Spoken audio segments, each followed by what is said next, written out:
Hello friends, welcome to moments and moods.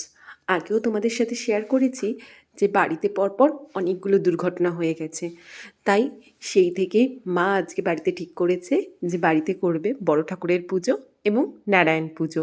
তারই কিছু video তোমাদের সাথে। বিধোপম জ্ঞান দীপকং বিষয় ত্যাগ নৈবেদ্যং বিদ্যমান সমুদ্রে ওম হ্রিং দুর্গে দুর্গা নমঃ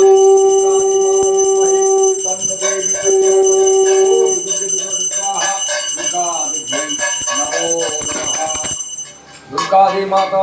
তোমরা যারা আগের ব্লগগুলো দেখোনি বা যারা আমাকে খুব ভালোভাবে চেনো না, তাদের জন্য আমি একবার জাস্ট কী কী দুর্ঘটনা ঘটে গেছে আমাদের জীবনে সেটা একবার রিপিট করে দিচ্ছি। প্রথমে 24শে জানুয়ারি আমাদের অ্যানিভার্সারির দিন আমার আর কৌশিকের খুব বড় একটা অ্যাক্সিডেন্ট হয়, যেটাতে কৌশিকের কলার বোন ফ্র্যাকচার হয় এবং তোমরা অনেক ভিডিওতেই দেখবে যে ওর আর্ম পাউচ রয়েছে। ইভেন ও সেইভাবেই হচ্ছে বিয়েবাড়িগুলো অ্যাটেন্ড করছে।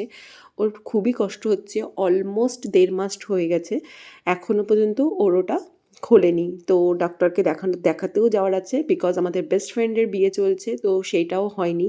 মেবি হয়তো এই বুধবার দিন আমরা 11 তারিখে আমরা দেখাতে যাব ডক্টর। অ্যাক্সিডেন্টের কারণে আমরা তো মাঝ রাস্তা থেকেই বাড়ি চলে আসি। এরপরে এই অ্যাক্সিডেন্টের পরে আমাদের জীবনে আরও একটা অনেক বড় বিপর্যয় নেমে আসে। সেটা হচ্ছে আমার মামার ছেলে, সে রেলের অ্যাক্সিডেন্ট হয়, ইভেন স্পট ডেথ হয়।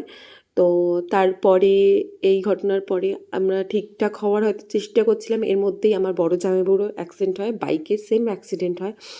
তো এই পরপর এতগুলো ঘটনার জন্য মা ঠিক করে যে বাড়িতে একটা বড় ঠাকুরের পুজো, গৃহশান্তির পুজো এবং সত্যনারায়ণের পুজো দেওয়া হবে।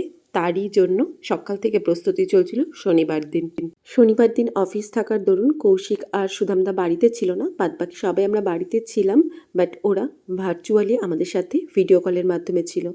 যদিও শনিবার দিন আমার একটু তাড়া ছিল সায়ন্তীর মেহেন্দি অনুষ্ঠানে যাওয়ার জন্য। এদিকে পুজোও অলমোস্ট শেষ হয়ে গেছে, তারপরে প্রসাদ বিতরণ শুরু হয়ে গেছে। আজকের ভিডিওটা এই অবধি।